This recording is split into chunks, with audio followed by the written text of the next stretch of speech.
Ezrat Hashem. Yeah. Okay, we're live. This time, hopefully, really dope. We are decoding the siddur. One of the things that is probably one of the most central and important parts of a Jew's day. Using this book 3 times a day for the Tefilah, for the prayer service. And there are incredible mysteries. Sorry, can you close the bathroom door? Yeah. Incredible mysteries in the siddur, that the whole structure of prayer, the whole structure of the siddur, was about giving us the ability to elevate all of the sparks in reality in order to unlock fresh new consciousness and bring that into the world, and filling global human consciousness with the perception and with the awareness of Hashem's light. And so we talked briefly about the basic structure of Tefilah, which meant that there are 4 worlds. There's right from top to bottom. We said there's 4 worlds.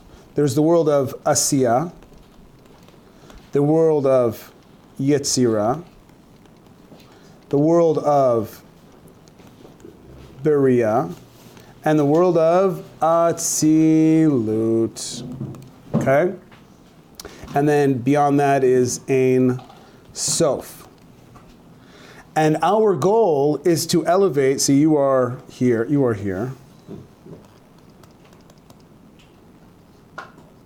Okay? Little pace. Okay. Little beard. How you doing? Okay. We're down here, and our goal, where do we want to get to? We want to get to Ein Sof, Mamish, Ein Sof. Where is the only possibility for creating new energy in the world, to bringing new consciousness in the world? Ein Sof. It ends and it begins with the Ein Sof. It's all about the Or Ein Sof, the infinite light. And so we need a ladder to be able to elevate from the lowest world, the world of Asiyah, to the highest world, the world of Atzilut, and from there to Ein Sof. What's that ladder called? It's called Tefilah. That's called Tefilah. That's the siddur. And the entire structure of the siddur is based on this process of elevation, of expanding our consciousness, working through these different dimensions, until finally being able to merge and unite and dissolve into this state of infinite unity with the Creator. And so we said the first part of the siddur corresponds to the world of Asiyah, which are the korbanot, okay? The sacrifices. Okay? And particularly, which sacrifice, the places that elevating the sparks was the 8 Mishnahs of Ezo Mikoman, okay? And then we have a Kaddish, okay? And then we elevate to the next world of Yetzirah. And in the world of Yetzirah, we're elevating all of the sparks, gathering all of the sparks. We said, what are these sparks? The sparks are these emotions, these little sparks of divine emotion that is giving vitality to the world, because everything in the world is really triggering different emotions.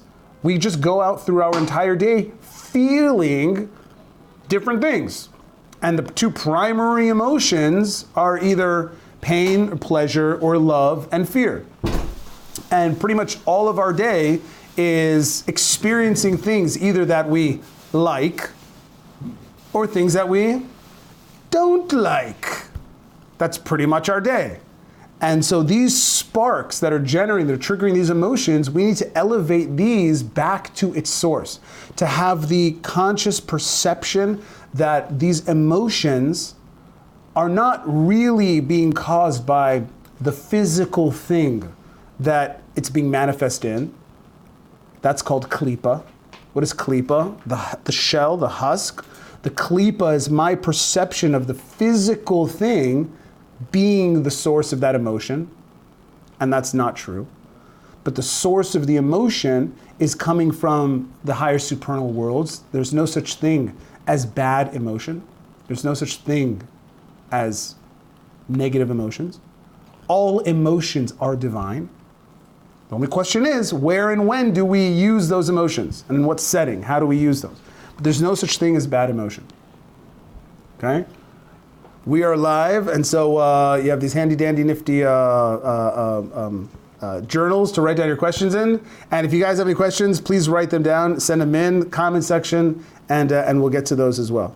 So we're elevating these sparks. We're moving through these four worlds, elevating these sparks. The world of Asiyah, we gather these sparks through the korbanot, the sacrifices, dealing with the animals. These behemoth, the animal, which signifies the ego, and it signifies the egotistical, selfish desires. Why are you bringing a korban? Why are you bringing a sacrifice? Because obviously that you fell into the trap of your egotistical, selfish desires that caused you to do something not in alignment with Hashem's will, knocked you out of sync. And so now you have to put yourself back into sync. What do we call putting ourselves back into sync with the divine will? That's called tshuva. And so that's the idea of the sacrifices. Korban comes from the word karov, right? If I get rid of you for a second. And we say korban, korban, right? It has the root letters of kuf, resh, and bet, which spells out karev. Karev means to come close, okay? Yafeh. So we have these four worlds, and we're elevating from the world of Asiyah, the korbanot, to the world of Yetzirah, and we do that in something called Pesukei de Zimra. Okay, the songs of praise. Okay, or the verses of song. That's literally what Pesukei de Zimra means. What's interesting, though, that Zimra has a double meaning. Zimra, zemer, can also mean song, but zemer also means to cut, right? When you're weeding or you're pruning the leaves off the trees, you're cutting them. Hebrew word is lizmor, right? So what's the secret here is that through song, you cut away all of the klippas. But through singing to Hashem, we are elevating ourselves out of the physical trappings of ego by cutting away all those forces trying to bring us into more fragmented consciousness. We're cutting away those things. That's called Zimra.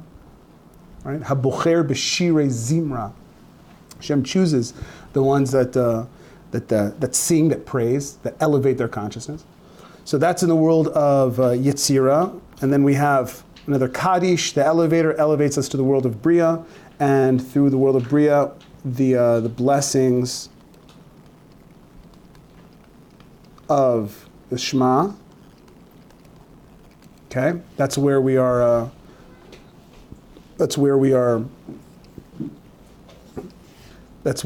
elevating the sparks in the world of Bria. So now we have all of this shefa, all of the sparks from the world of Asiyah, all of these sparks in the world of Yetzirah, in the world of Bria. We have all these raw emotions, these raw materials. And now we begin our first zivug. The first zivug, which is taking all of these sparks and elevating them all the way up to the Ein Sof. And we said the mechanism for elevating emotion back to its source is something that we call aliyat man. Aliyat man. Man is an acronym. What does man stand for? Mine. Okay.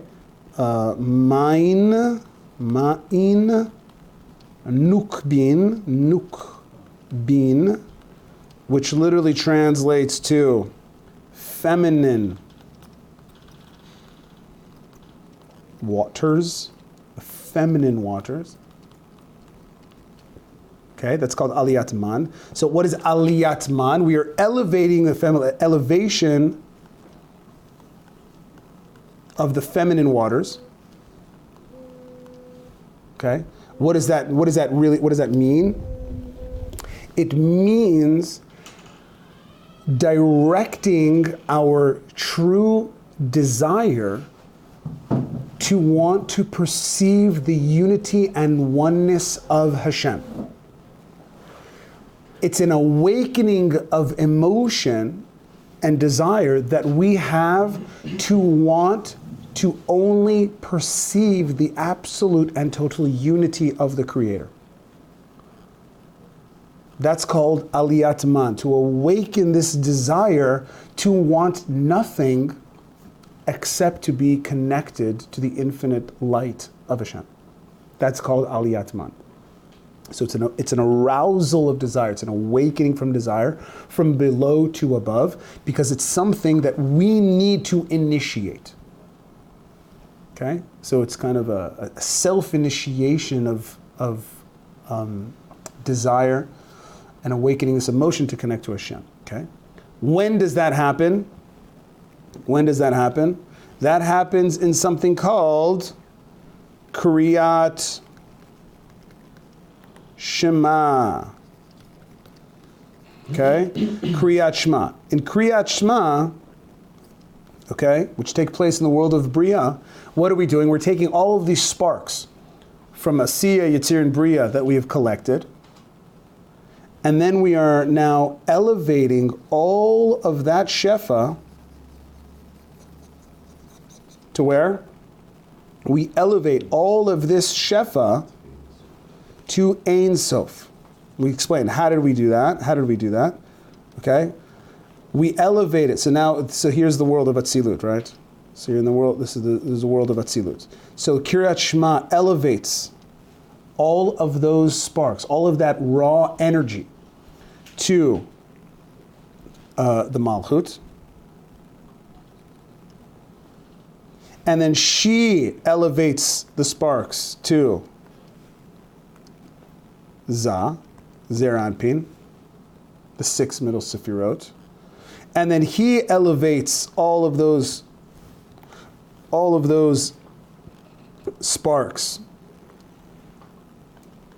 to who? Abba and Ima. And then they elevate it all the way to Arich, which is the Keter. Atik Yomin, right? Arich Anpin. Okay? And then finally to Ein Sof. Okay? If you want to let's do a little bit cleaner. So it's going to be like this. You have Ein Sof,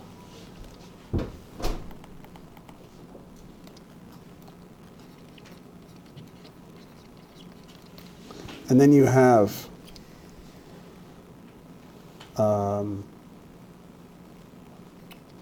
Keter, then you have Chokhmah, Bina, then you have the 6 Sefirot, Chesed, Gevura, Tiferet, Netzach, Hod, Yesod.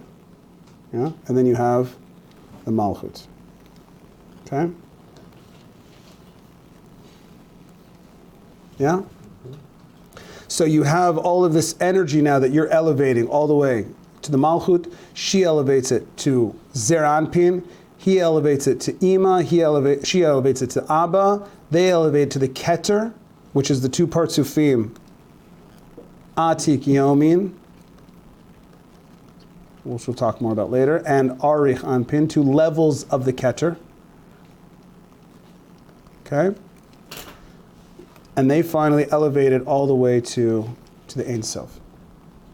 When does that happen? Kriyat Shema. What is Kriyat Shema? It is the fundamental declaration of the unity of Hashem. Okay? And what happens when from below, from down here, these mortal creatures of divine light crammed into little these little physical bodies, when we are able to say no, we reject the illusion. We do not want to live in a state of fragmented consciousness anymore, in a state of duality. We want to experience the unity of Hashem, and so that elevates everything up to the Ein Sof. What that does is it creates incredible nachat ruach. There's incredible joy in those supernal worlds, and the Ein Sof itself now unlocks fresh, new consciousness to come back down into the world, streaming down through all of these levels, streaming through the Keter, the Chokhmah, the Bina, right? And then flowing back down into the world until it finally reaches the world of Asiyah, and we have completed Shacharit. That's the entire flow, right? Okay. So we said Kiryat Shema elevates all of the energy. So now we take a little deeper look at that. When the energy begins to flow back down, at Kiryat Shema, we've elevated this energy, we've elevated this emotion, declaring unity consciousness, Ein Od Milvado, there's nothing but Hashem, and now new fresh consciousness and energy is streaming down into the world. And so now what happens is that it's flowing back down, and it flows from the Keter, flows from the Keter to Abba, okay? So let's say there's the Keter. And now we have Chokhmah and Bina. And so now the energy has to flows from Ein Sof to the Keter, and from the Keter to Chokhmah. And now there has to be a zivug between Abba and Ima. Okay? There's a zivug between Abba and Ima. What does the zivug between Abba and Ima mean? Okay, that Chokhmah being that seed, the idea, the potential. What is the idea? Ein Od Milvado. Hashem is one. What is Bina? Bina is it's all the details. It's the integration of that idea. It's bringing that idea into all of the details in the world. It's not enough just to know something. I have to know it in all of its particular details and ways. Hashem is one. Everybody can say Hashem is one. But I have to say, wait a second, is Hashem one also when I'm sitting in traffic? Hashem is one also when I have to put the kids to sleep. Hashem is one when... Bringing that idea, Hashem is one, into all of the details. That's Zivug, Abba, and Ima. All right, so Abba is like the general, where Ima are the particulars. It's the details. Attention to detail, okay? And so when there's a Zivug between Abba and Ima, what that does now is that it generates, what does it generate? Mochin. Mochin. And who's that Mochin supposed to go to? Oh, that's right. That Mochin is supposed to go to Zer Anpin. Okay? The Mochin is supposed to go to Zer Anpin.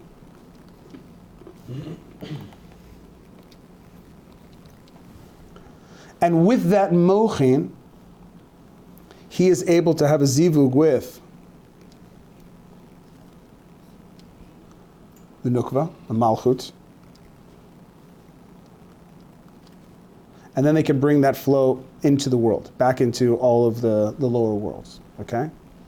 So what's happening in Kiryat Shema is we are generating the Mochin. We are generating the Mochin, okay? And now we begin to pray.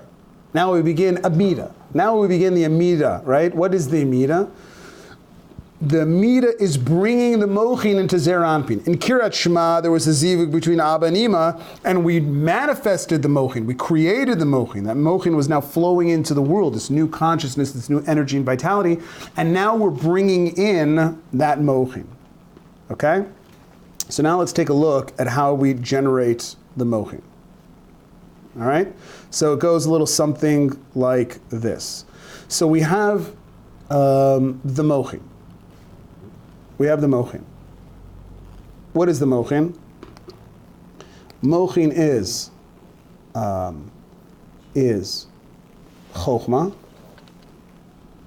bina, and the das, right? But the das is split up into two primary emotions because the das is integrating the mind and the heart, right? So there's going to be the chasadim of the dot, and there's going to be the gevurot of the dot. Okay? So you can look at the mochin as being three, chokhmah, bina, and dot. But you can also look at it as being four, chokhmah, bina, chasadim of the dot, and the gevurot of the dot. Okay? Or, as the pros say, chub, chug. Looks way better in Hebrew. You say chokhmah ve bina, chasadim ve gvurot. Can you guys see that? Yeah. Okay, chub and chug. Chub. What's chub? Chokhmah and bina, chasadim and gvurot. Chug. Right? Chet, vet. Chet and bet. Chet and gimel. Chub. Right? Chub. Okay. So now we have these mochin. Okay? We have all this mochin. And it has to be delivered to who? Who is the recipient of the mochin? Zer Anpin. Okay? Now Zer Anpin is 6 sefirot. Okay? He is chesed. He's gevura. He's tiferet. He is netzach, hod, and yesod. Okay? That's where the mochin needs to get to.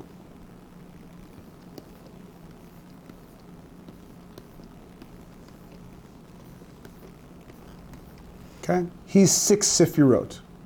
Or as the pros say, vak. Vak. What's vak? Not vat, like value-added tax. Vak. What is vak? Vav ktsavot. Vav ktsavot. 6 ends. Okay? Referring to, so vak. How do you spell ktsavot? Ktsavot is kuf, tzadik, vav, taf. Ktsavot. Katzeh. Katzeh means like the end of something. Katzeh is the end of something. Okay. So we have vak. So just a pro tip. We have something called vak, which refers to 6 sefirot. And there's something called gar. Right? Gar. Gimel Resh, gar. What does gar stand for? Gimel Rishonot. Gimel Rishonot. Gimel Rishonot means the first 3. What is the first 3 we're referring to? Chokhmah, bina, and das. Chokhmah, bina, and dat. Okay? So the pro tip, okay? You have gar and vak. Gar and vak. What is gar? Gar is referring to, right? Chokhmah, bina, and dat. The 3 first ones. And then you have vak, which are the 6 midot, the 6 emotions. Okay, so you have gar and vak. Gar and vak. Right? So what do we need to do? We need to bring the gar into the vak. Right? We need to develop the emotions. We need to give the emotions expanded consciousness. We need to bring intellect into the emotions. That intellect emotions without the intellect, they are just natural raw emotions, right? And there's nothing wrong with that. It's very natural. right? But we didn't come into this world to be natural. We came into this world to be supernatural. Okay? So how do you become supernatural? When the emotions become aware. When the emotions are directed by our higher conscious perceptions and values. Okay? So somebody that is only in a state of vak, only has vak, we call that in a state of katnut. Okay, katnut. What is katnut? Katnut, okay, which means small. Constricted consciousness, limited consciousness, child consciousness, which is very, very emotion-based. It's my toy, it's my toy. It's all mine, right? And so we need to expand our consciousness, to grow up, so to speak, and so we need mochin. When we bring mochin, we bring the mochin into Zeir Anpin, that's called gadlut. Yeah? That's called gadlut. Gadlut means big mind, expanded consciousness. It means the emotions are being driven by the intellect. That you are a master of your emotions. You decide what to feel, when to feel, and how to feel about it. That's called gadlut. So when does that happen? In the Amida. In the Amida, okay? So when does that happen? So now we start davening. Okay? So when am I bringing now the mochin into the midas? When does Zeir Anpin start to get the mochin? That's called Amida. Okay? So how does that happen? So now we start praying. Baruch atah Hashem Elokeinu v'Elokei Avotenu. Right? Who is Hashem? Elokeinu is our Father. Right? Hashem, the infinite light, the Ein Sof, is our Father. Elokeinu. Who is Elokeinu?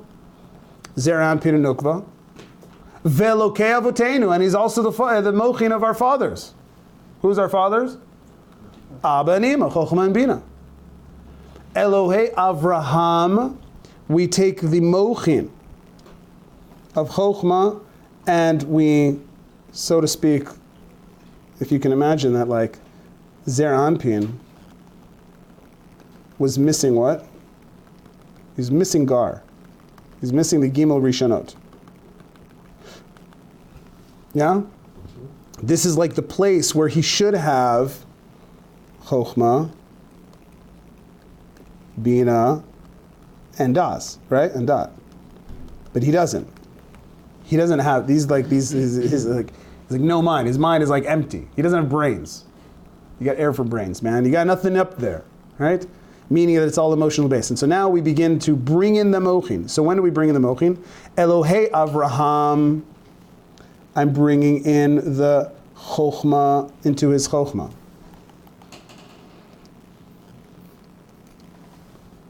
Right? Avraham.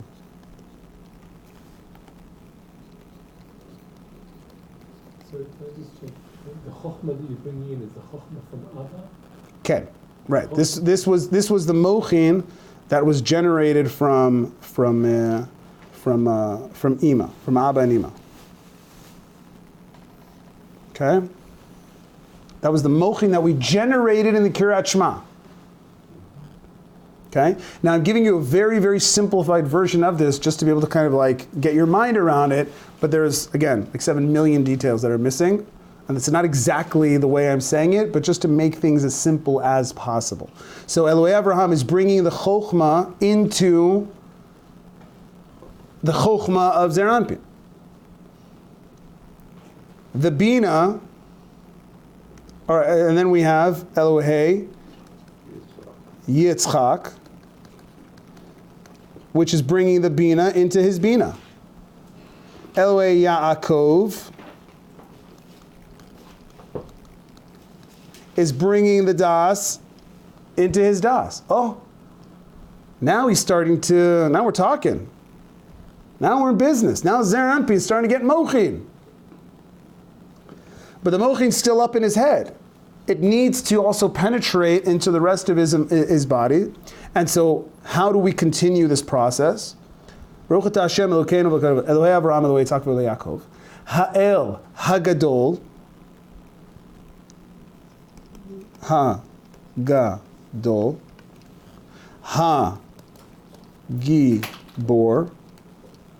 Veha-Nora.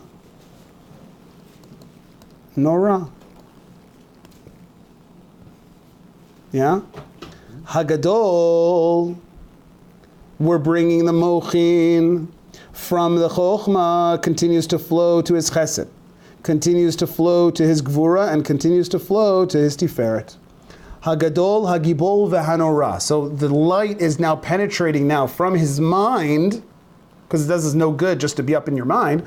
We want it to also flow to the rest of the emotions.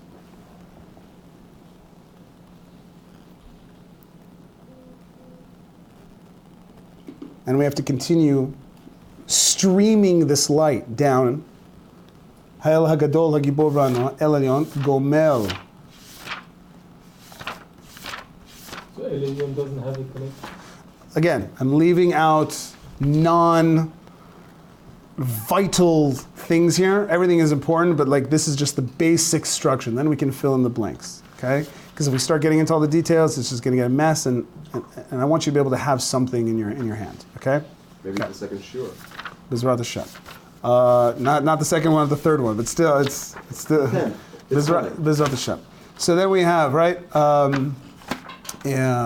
Hagadol, Gomel Chasidim Tovim, right, Koneh HaKol, and in Koneh HaKol, so now we're bringing down the light into his Netzach Hod Yesod.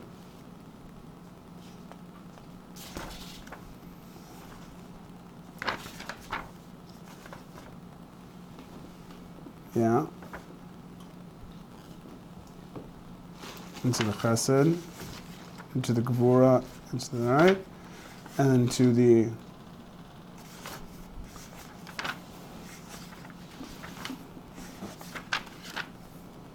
okay.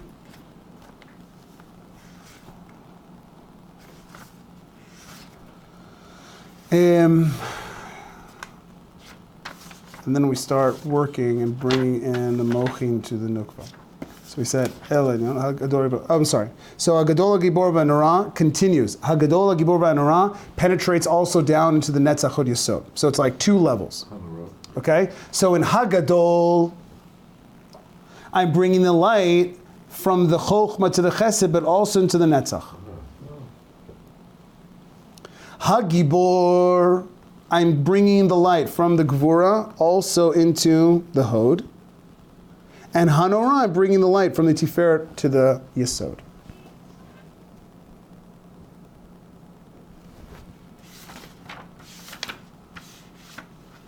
Yeah? Okay.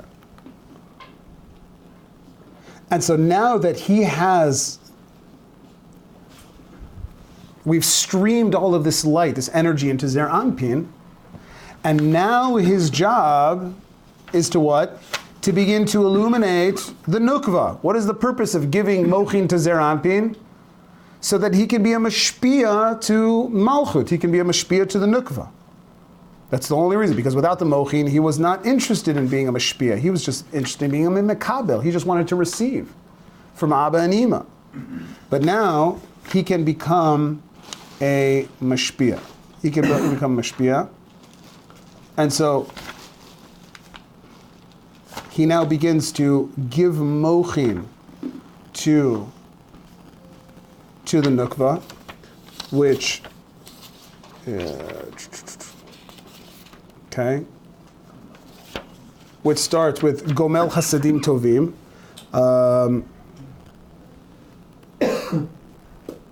So if we like, here, can I do another page? How do we do another page?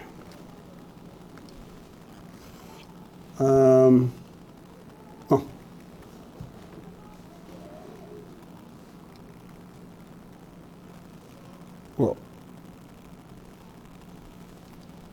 Whoops.